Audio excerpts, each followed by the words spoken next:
सबसे पहले साक्षी अग्रवाल जी, आप प्लीज मंच पर आए। एग्जीक्यूटिव डायरेक्टर है सेज ग्रुप से, जिनसे हम आपके सपनों के आशियाने की बात करेंगे। युवा चेहरा है साक्षी अग्रवाल जी का बहुत स्वागत है। एक बार जोरदार तालियों के साथ हमारे दूसरे पैनल के फर्स्ट पैनलिस्ट को मंच पर बुलाना चाहूंगी। मिस्टर जय नारायण चौकसी जी, चेयरमैन है LNCT यूनिवर्सिटी भोपाल से। सर आप प्लीज मंच पर आए और बताएं हमारे दर्शकों को कि अपने अनुभवों के माध्यम से किस तरीके से आप प्रदेश के युवाओं को लगातार शिक्षा के स्तर में आगे बढ़ाने का काम कर रहे हैं, उन्हें शिक्षित कर रहे हैं। हमारे अगले पैनलिस्ट रहेंगे डॉक्टर LN मालवीय जी, मैनेजिंग डायरेक्टर हैं LN Malviya infra project private limited से हैं, से हम बात करेंगे रियल एस्टेट को लेकर और हम बात करेंगे कि आपके सपनों का घर कैसा हो और आपका वो सपना कैसे पूरा हो सकता है, ये आपको बताएंगे डॉक्टर LN मालवीय जी। हमारे अगले पैनलिस्ट राहुल रंगारे जी, मैनेजिंग डायरेक्टर हैं कौटिल्य एकेडमी से। सर आप प्लीज मंच पर आए। भोपाल, बालाघाट, छिंदवाड़ा से कौटिल्य एकेडमी से वो आते हैं। सर आप प्लीज मंच पर आए। मैनेजिंग डायरेक्टर हैं राहुल रंगारे जी, जिनसे हम बात करेंगे कि सिविल सर्विसेज को लेकर बच्चों के क्या सपने होते हैं और उन सपनों को पूरा करने के लिए कौटिल्य एकेडमी किस तरीके से काम कर रही है। ओवर टू यू प्रिया। बिल्कुल, बहुत धन्यवाद पूजा आपका, और आपसे अनुरोध करूंगी कि कृपया आप भी हमें ज्वाइन करें पूजा, क्योंकि देखिए सवाल कई सारे हैं और जब इतने खास मेहमान मौजूद हैं तो हम बात करें कि शिक्षा को लेकर किस तरीके से ये लोग आगे बढ़ रहे हैं। हमारे साथ ये बेहद खास मेहमान हैं और सबसे पहले मेरा सवाल साक्षी आपसे ही होगा, क्योंकि अभी मैंने देखा आपके पिता से भी बात हुई और किस तरीके से आप लोग कार्य कर रहे हैं सेज ग्रुप को लेकर। बहुत युवा हैं आप, आपकी बहन भी जिस तरीके से सेज ग्रुप को बढ़ावा दे रही है, आगे बढ़ रही हैं। आपको कैसा महसूस होता है इस पॉइंट पर जब एक युवा के तौर पर आप दूसरे युवाओं को भी प्रोत्साहित कर रही हैं, आगे बढ़ा रही हैं? Thank you so much to Z and to the whole family of Madhya Pradesh. They are so welcoming to all of us, and to the Honorable Higher Education Minister Mohan Yadav ji also for facilitating us today. I am so happy and I feel so joyful. मुझे मज़ा आता है कि जब मैं काम पे जाती हूँ, काम करती हूँ, काम जैसा फील नहीं होता है। ऐसा फील होता है कि दोस्तों के लिए क्या बेहतर करूँ, you know, क्योंकि because we are same age, I am in the business for the last 4-5 years directly full time. So एक ऐसा लगता है कि यार मुझे अगर ये करना होता तो सामने वाले को भी ये करना है। अगर मुझे स्पोर्ट्स में ये फैसिलिटी चाहिए तो यार प्रकाश पादुकोण की अकेडमी आके सिखाए बैडमिंटन मुझे, तो यार मुझे अगर ये चाहिए तो उन बच्चों को भी वही मिलना चाहिए जो सेज पे ट्रस्ट कर रहे हैं। तो इसीलिए हमने इतने सारे टाइप्स करे हैं एजुकेशन में, प्रैक्टिकल नॉलेज देने के लिए, एंड ये सब इसलिए ही पॉसिबल है because the combined effort of the experienced people in the group and the youth that is just come up, इन दोनों के थॉट प्रोसेस को मिला के एक सोल्यूशन पे लाना, I think gives out the best effort and the solution. So I'm very happy when I do this. जय नारायण जी, अगला सवाल आपसे रहेगा। आपने जब शिक्षा ग्रहण की थी उस वक्त पर और आज जो शिक्षा का दौर हम देख रहे हैं, कितना बदलाव आया है और ये कितनी बड़ी चुनौती है आज के युवाओं को शिक्षा के स्तर में प्रशिक्षित करना, टीचर्स को भी प्रशिक्षण देते हुए, कितना बड़ा बदलाव?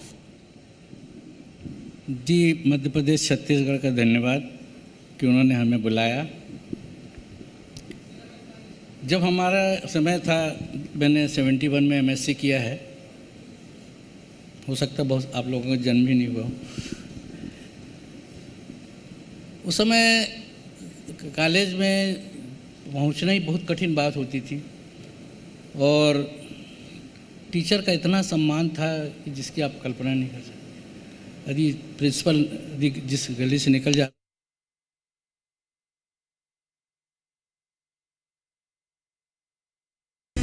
काम कर रही है, पर एक चीज़ देखने को मिलती है कि शिक्षा प्राप्त करके बच्चा जब कॉलेज से बाहर आता है या हम लोग कई बार प्लेसमेंट के लिए जाते हैं, तो ये बड़ी दुखद स्थिति है कि आज भी हालत ये है कि 50 में से 5 बच्चे भी सिलेक्शन हो पाना बहुत मुश्किल होता है।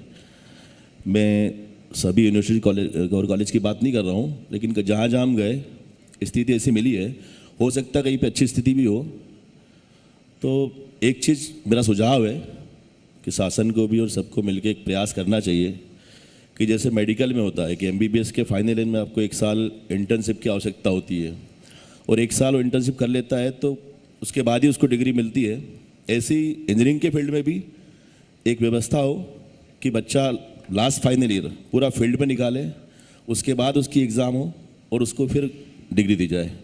तो इस दिशा में प्रयास की आवश्यकता है ताकि कुछ अच्छे इंजीनियर्स भी बाहर निकले। Thank you. बिल्कुल, अच्छे इंजीनियर्स बाहर निकले और प्रदेश के ये जो युवा हैं वो किस तरीके से काम करें, आप लोगों के अनुभव से सब सीख पा रहे हैं। राहुल जी, मेरा अगला सवाल आपसे रहेगा, क्योंकि आज मुझे लगता है कि प्रदेश के युवाओं के लिए अहम दिन इसलिए भी है, जो भी सिविल सर्विसेज के लिए प्रिपेयर कर रहे हैं उनके पास आज जी मध्य प्रदेश छत्तीसगढ़ के माध्यम से अलग अलग पैनलिस्ट का, अलग अलग अनुभवी लोगों का एक्सपीरियंस उनके साथ उनको मिल रहा है। आपका जो कौटिल्य एकेडमी को लेकर जो एक्सपीरियंस है, मैं चाहूँगी आप वो भी दर्शकों को बताएं, लेकिन उसके साथ ही आप ये भी बताएं कि अभी तक कितने कौटिल्य इस एकेडमी से निकले हैं। बहुत बहुत धन्यवाद जी मध्य प्रदेश छत्तीसगढ़ का। सबसे पहले मैं कौटिल्य एकेडमी का परिचय दे देता हूँ। 2003 से कौटिल्य एकेडमी की शुरुआत आदरणीय सिद्धांत जोशी सर ने की। उसके बाद कौटिल्य एकेडमी की पूरे मध्य प्रदेश और छत्तीसगढ़ में 40 शाखाएं हैं, उसमें से 3 शाखाओं का संचालन मैं करता हूँ, भोपाल, छिंदवाड़ा और बालाघाट। हम लोग प्रतियोगी परीक्षाओं के लिए, चाहे वो यूपीएससी हो, एमपीपीएससी हो, एसएससी, एसआई, ऐसी प्रतियोगी परीक्षाओं के लिए बच्चों को तैयारी कराते हैं। पूरे मध्य प्रदेश में कौटिल्य एकेडमी के ऐसी कोई तहसील नहीं होगी कि वहाँ स्टूडेंट नहीं होंगे। किसी भी क्षेत्र में प्रशासनिक अधिकारी हो, नायब तहसीलदार हो, एसडीएम हो, डिप्टी कलेक्टर। और कौटिल्य एकेडमी जो है विगत 2003 से जब पीएससी का परिणाम आया है, उसमें कम से कम आधे स्टूडेंट कौटिल्य एकेडमी के होते हैं।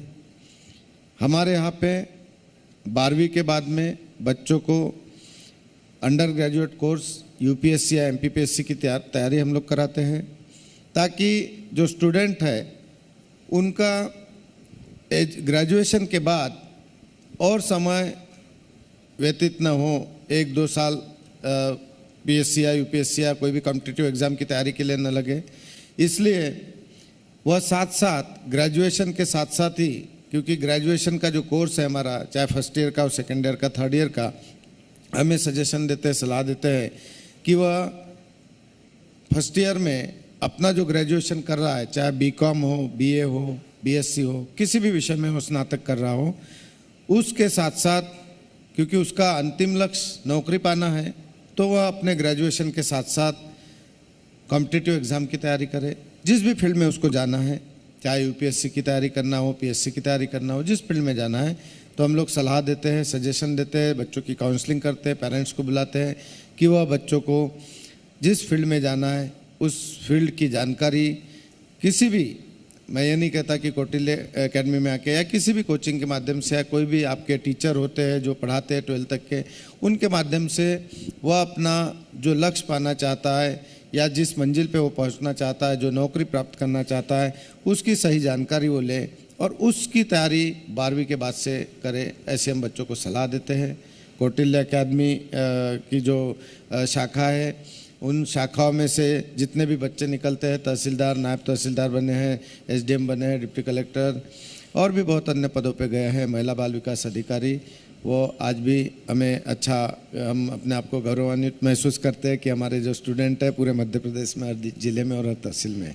और इससे बड़ी बात कुछ होगी नहीं, क्योंकि आप उसी में देखते हैं कि हम कितने ज़्यादा सफल हुए हैं, किस तरीके से हम आगे बढ़ रहे हैं। जय नारायण सर, मैं आपके पास आ रही हूँ, क्योंकि जब कोई अनुभवी व्यक्ति होता है तो आप उसने बदलाव को देखा है, तो आप उससे बहुत सारी चीज़ें समझ सकते हैं। इससे पहले पूजा ने जब आपसे प्रश्न किया तो आपने बताया कि किस तरीके से बदलाव, किस तरीके से चेंजेस मध्य प्रदेश में हुए हैं और LNCT में हुए हैं। लेकिन सर, इसी से जुड़ा हुआ एक सवाल है कि जब मध्य प्रदेश सरकार ये कोशिश करती है कि हायर एजुकेशन में हम मध्य प्रदेश को एक हब के तौर पर विकसित करेंगे, ऐसे में जो सरकार की ओर से अभी तक कदम इस दिशा में उठाए गए हैं, आप, क्योंकि आप इसी फील्ड से ताल्लुक़ रखते हैं, आप उन तमाम कदमों को कैसे देखते हैं? देखिए, 93 में जब पहला प्राइवेट इंजीनियरिंग कॉलेज पूरे नॉर्थ इंडिया का हमने खोला, बहुत सारी विघ्न बाधाएं थी। प्राइवेट कॉलेज कोई भी हो, बच्चों की एक नो एड नो ग्रांट पे चलते हैं, केवल छात्रों की फीस पे चलते हैं। जहाँ पर छात्रों की फीस पे कॉलेज चलना, पूरा कॉलेज के खर्चा चलना है, यदि शासन सहयोगात्मक रूप नहीं करेगी, क्योंकि एडमिशन कराने का जो दायित्व है वो शासन का है। भाई उन्हीं को परमिशन दो जितने एडमिशन आप करा सकते हो। पहली बात, आपको जानकर आश्चर्य होगा कि यहाँ मध्य प्रदेश में इंजीनियरिंग हब तैयार हो गया था। केवल भोपाल में 105 इंजीनियरिंग कॉलेज खुल गए थे और 1 लाख बच्चों का एडमिशन फर्स्ट ईयर में हो रहा था, जो आज 33,000 में आ गया है। जहाँ हम हब बनाने की बात कर रहे थे वहाँ हम डाउनफॉल में गए। इसका कारण क्या है? या तो शासन की तरफ से वो सुविधाएँ नहीं मिली, उस तरह की व्यवस्था नहीं हुई। कंपटीशन एग्जामिनेशन है वहाँ पे होता है जहाँ 1 सीट हो और 100 बच्चे हों या 10 बच्चे हों। जहाँ पे 100 सीट है और वहाँ पे 50 बच्चे हैं, उनमें कौन सा कंपटीशन? शासन की जो नीति है इस तरह की है, इसलिए जो शिक्षा का हब बनना था वो नहीं बन पाया। भाई आपको शिक्षित करना अलग बात है, उनको शिक्षा देकर उनको स्वरोजगार लेने लायक या रोजगार प्राप्त करने लायक बनाना अलग बात है। केवल शिक्षित कर देना, केवल इंजीनियरिंग कॉलेज खोलना, कोई बड़े स्कूल खोल देना, कॉलेज खोल देना, उससे नहीं। उनको इस तरह तैयार करिए, जैसी नई शिक्षा नीति आ रही है उसमें कुछ बातें हैं, पर उसके लिए क्वालिटी कंट्रोल बहुत ज़रूरी है। कोई बच्चा क्या बनना चाहता है, उसको हम क्या बनाना चाहते हैं, माँ बाप चाहते हैं। हमारे सामने सैकड़ों उदाहरण है, माँ बाप जबरन आके कहते हैं इसको इसी सब्जेक्ट में एडमिशन दे दो, वो बच्चा पढ़ने नहीं चाहता और अब अंततोगत ये होता है कि वो फ्रस्ट्रेटेड हो जाता है। इसलिए सबसे पहले 10th तक तो ये तय कर लेना चाहिए सब कॉमन पढ़ाओ, मगर 10th के बाद केवल वही चीज़ पढ़ाओ जो बच्चा आगे बनना चाहता है या करना चाहता है। ये शासन को तय करना पड़ेगा। शिक्षा नीति में इस तरह का परिवर्तन नहीं किया जाएगा तो संभव नहीं है। अभी मंत्री जी ने कहा ना, शासकीय नौकरी केवल 4% है। मैंने 100 लड़के हमारे यहाँ एडमिशन लिए, उनमें से 4 ही बच्चों को नौकरी मिलेगी, बाकी कहाँ जाएंगे? तो हम भी कॉलेज में कहते हैं, जब हम फर्स्ट ईयर या इंडक्शन प्रोग्राम करते हैं, देखो भाई हम ये इंजीनियरिंग करने आए, ये मत सोचना कि हम तो आपको सबकी नौकरी लगा देंगे। हम आपको इस तरह योग्य बनाना चाहते हैं कि आपकी नौकरी लग जाए, मगर आप इस योग्य बनो कि आप नौकरी देने वाले बनो, और बनाते भी हैं। हमारे यहाँ 50% बच्चे स्वरोजगार खोल रहे हैं और 50% बच्चे। यानी सर आपका अनुभव ये कहता है कि पैशन को प्रोफेशन बनाओ, उसमें ज़्यादा फायदा है, क्योंकि फिर वो लगेगा नहीं कि आप काम कर रहे हैं, क्योंकि आप पूरे दिल के साथ उसमें बिना चाहत के, बिना इच्छा के आपको जबरन। बिल्कुल सर, लौटती हूँ मैं आपके पास और सवाल भी आपसे रहेंगे। साक्षी, एक सवाल आपसे है, क्योंकि सेज ग्रुप का बहुत अच्छा ट्रैक रिकॉर्ड रहा है जितना हमने देखा है, लेकिन बीइंग अ वुमेन ये आपके लिए कितना बड़ा चैलेंज था खुद को साबित करना, और अब जब आपने खुद को साबित कर लिया है तो आगे आपके लिए चुनौतियां कितनी बड़ी हैं, कैसे आप इस दिशा में काम करेंगे? Thank you for that question. A little bit about Sage group. Sage group की शुरुआत 1980s में हुई थी, when dad started as a contractor in real estate. फिर वहाँ से बढ़ते बढ़ते हम लोग real estate sector became our core sector. काफ़ी हम लोग प्रोजेक्ट्स, मोर देन 30+ प्रोजेक्ट्स हमने कंप्लीट करे हैं भोपाल सिटी में, residential, commercial, and we then enter into education sector in 2003 with engineering colleges, and now we have 2 universities, Sage University Indore, Sage University Bhopal, and 2 schools, Sage International School Kolar Road, Sage International School Ayodhya. Also we are currently in education we have 30,000 students currently studying with us, and we are also into power infra. We have ongoing projects in 5 states of India. And now we are also coming up with the Apollo Sage Hospital in Bhopal. It will be launching very soon, and ये सब connected to 4 lakh people, directly and indirectly. And this is happening because of the vision of our chancellor and the chairman of the group, Engineer Sanjeev Agrawal sir, my father. And for me, when I entered as a woman, as a daughter, as someone who just completed her studies and came back, for me, the challenge was quite a big, because as sir also told, discipline is very important. Even my father believes in discipline a lot. तो उनके लिए हर एक चीज़ proper perfect होनी चाहिए. Even he will be like, अगर clothing है, even in our when COVID happens, every person who was working for Sage also, every employee had to sit with his shoes on when he's attending a meeting. You know, the chairman can anytime ask कि चलो नीचे पूरा attire, because he believes that you have to come out of that aura, you know, have to come out of that vibration. So for me as a woman, the challenge was not as a woman, but challenge was to prove myself. Be it a son or a woman, I faced no partiality that way. I was very happy, and in Sage Group, no one faces that partiality in terms of salary, in terms of job opportunity, in terms of career growth. We see everyone equally according to the work that they do. So that matters. And as a daughter, I feel to everyone out there, every daughter, every son, find a mentor. Even in my TEDx speech, I said the same thing, that everyone should have a mentor. And mentors are not someone that you will find very easily. You know, mentor आपको बहुत आगे बढ़ाने के लिए आपको खींचेगा, तो उस टाइम पे आप उसकी रोप तोड़ मत देना या छोड़ मत देना. आपको उसके साथ लगे रहना है. आपको लगेगा कि यार बहुत ज़्यादा एक्स्ट्रा हो रहा है, ये हो रहा है, but no, that is your burning soil. उसमें अगर आपने अच्छे से अपने आप को रख लिया, देन आपके आगे के ईयर्स बहुत अच्छे होंगे, because that will be your comfortable zone.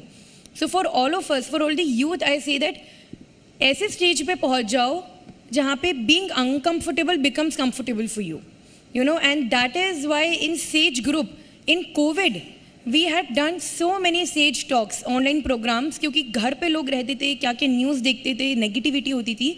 So we had this Sage talks, online talks, जहाँ पे हम लोग लिटरेट्स, इंटेलेक्चुअल्स, स्टार्स, इन सबको बुला के उन लोगों से ऑनलाइन सेशंस करवाते थे for everyone, so that they are in a productive mindset. और साक्षी, बहुत इंपॉर्टेंट है मुझे लगता है ये, कि अगर आपको कुछ आगे बढ़ना है, तरक्की करना है, तो आपको अपने कंफर्ट जोन से बाहर निकलना ही पड़ेगा, तभी आप कुछ हासिल कर पाओगे. राहुल जी, मैं आपके पास आ रही हूँ. जैसा कि आपने जिक्र किया कि अलग अलग फील्ड में, अलग अलग किस तरीके से सेक्टर्स में बच्चों को पहले जानकारी हासिल करनी चाहिए जिस भी वो उस फील्ड में जा रहा है, जिस भी सेक्टर्स में जा रहा है, क्योंकि आपका तजुर्बा रहा है. और जिस तरीके से आपने सक्सेस रेशियो के बारे में बताया, अक्सर हम ये देखते हैं कि बहुत सारे ऐसे बच्चे हैं जो कि यूपीएससी में, जो कि प्रशासनिक सेवाओं में जाना चाहते हैं, उसमें से बहुत कम संख्या ऐसे बच्चों की होती है जो कि आगे उसको हासिल करने के लिए बढ़ पाते हैं. बहुत सारे ऐसे बच्चे होते हैं जो कि रास्ते पे उसको छोड़ देते हैं, क्योंकि और मतलब आपको एक एक्सपीरियंस रहा है, आपका तजुर्बा रहा है.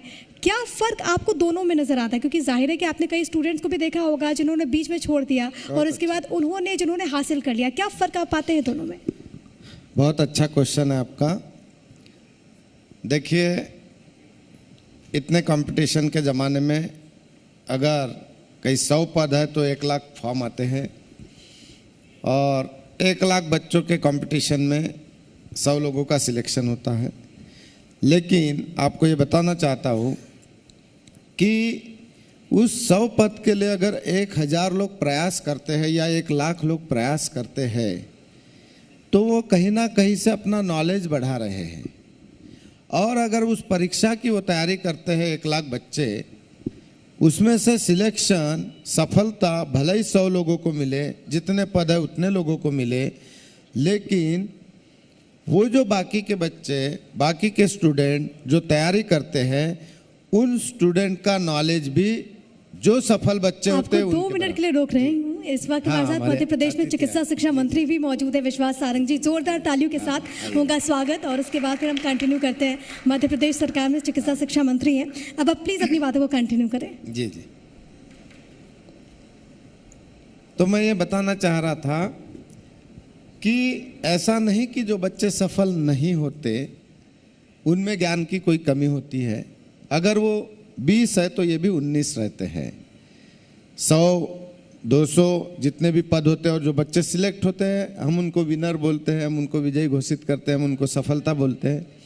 लेकिन जो बच्चे सफल नहीं हो पाए, उनमें भी ज्ञान की कोई कमी नहीं होती, उनमें भी भरपूर ज्ञान रहता है.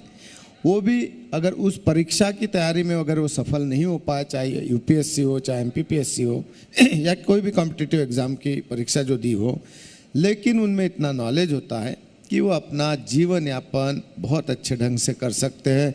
बहुत सारा उनके पास ज्ञान का भंडार होता है, नॉलेज का भंडार होता है. तो मैं कभी भी ऐसे बच्चों को ये नहीं कहता कि जो बच्चे सफल नहीं हुए वो मतलब परेशान हो या वो डिप्रेशन में जाए या वो उनके मन में कोई ऐसी भावना आ जाए, वो बच्चे भी बहुत यानी कि जो अपने आप छात्र में- आपको देख रहे हैं वो समझ ले कि सफलता और असफलता एक दूसरे के पूरक है। Yes. बहुत धन्यवाद आप चारों का हमारे साथ जुड़ने के लिए।